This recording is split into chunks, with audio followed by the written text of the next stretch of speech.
Hello, my name is Martin and welcome back to another video.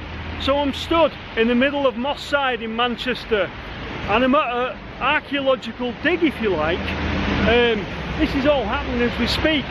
This was a former site of a club called the Reno Club.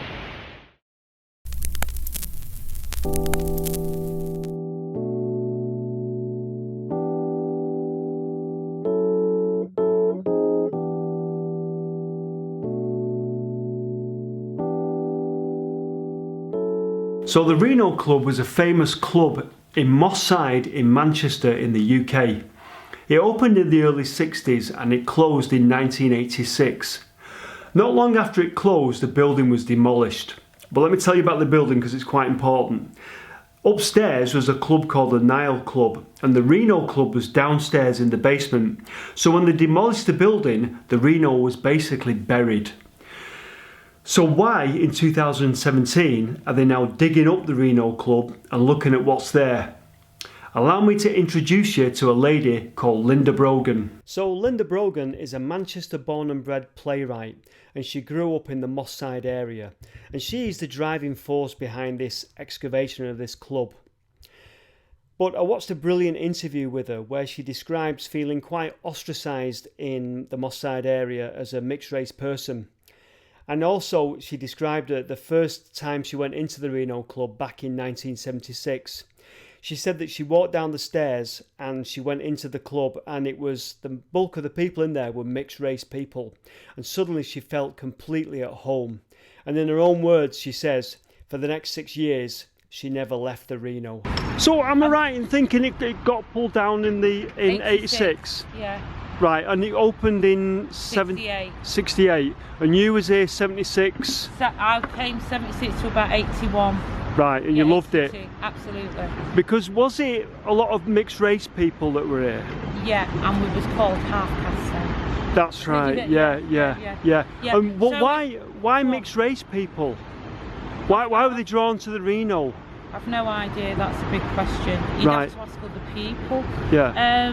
Because they've been coming, the guys that I know and that have been coming since like 1971, 72, and when I turn up in 1976 it's just loads of mixed race people and it's just like astonishing that it was kind of like a badge of honour in my eyes, I don't know what anybody else thought, to be that colour in that club.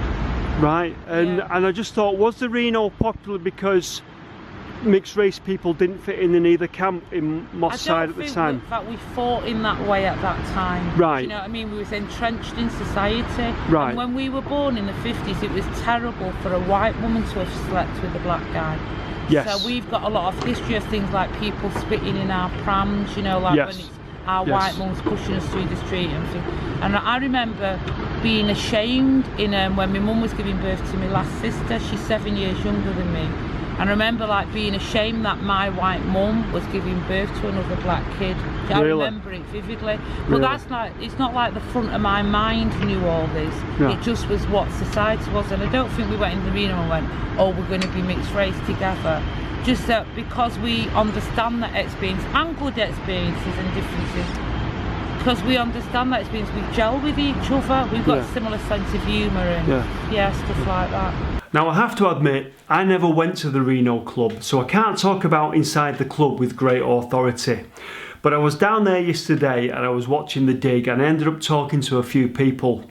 And one of the things that was repeatedly said to me, in a kind of jokey way, was, have you ever seen the film Goodfellas? Well, you know the club scene in Goodfellas?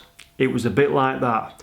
So I imagine it was, a great vibrant place, and I imagine if you was a regular, you had a great time there. But I would also imagine that there was a few, shall we say, edgy characters in there as well, that you won't want to get on the wrong side of. But, like I say, I can't talk with great authority about what went on in the Reno, but it just sounds like a great place. And one of the gentlemen that I was talking to, I said to him, these stories are great. Will you just go on the camera and just let me film you and tell a few of the stories?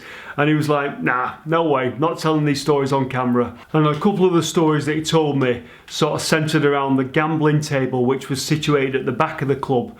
But yeah, certainly sounded very interesting.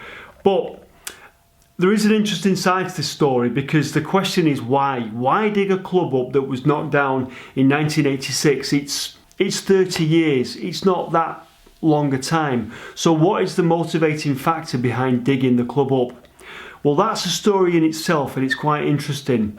The Reno, with its colourful past and its, you know, its vibrance, and it had an element of criminality to it. She now wants to celebrate that past and bring it out and say, this is what the Reno was, this is where I had the best times of my life, and this is what this club was about, and I'm not editing it anymore.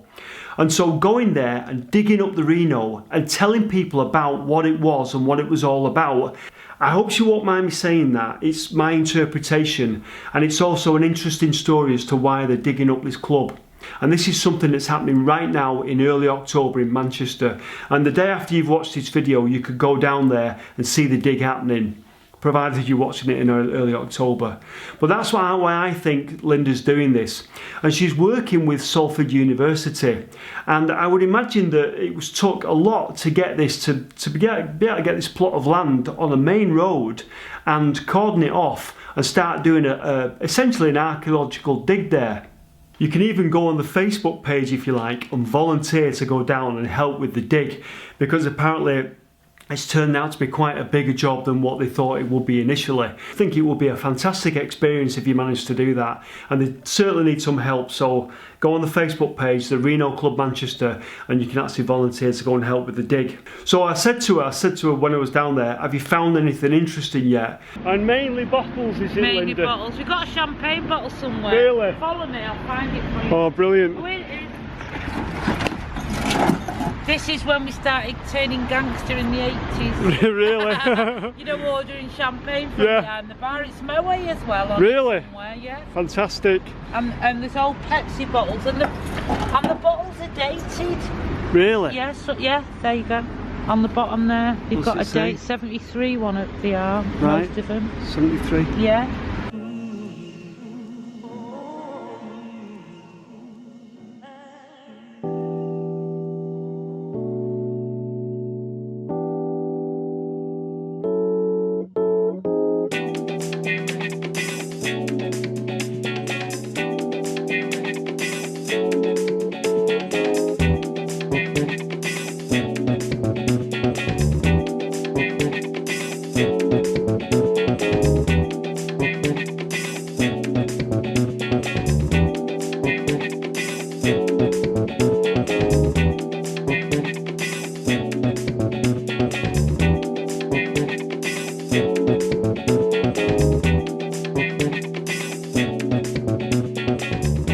So I found that whole story really interesting.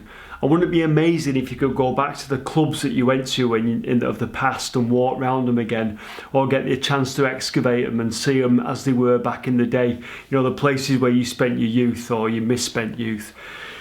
Anyway, there you go. I hope you enjoyed the video. I'll be back very soon with another video. If you've recently subscribed to the channel, thank you so much for subscribing. Thank you for watching this video. Thank you to all my subscribers, nearly at 300 now.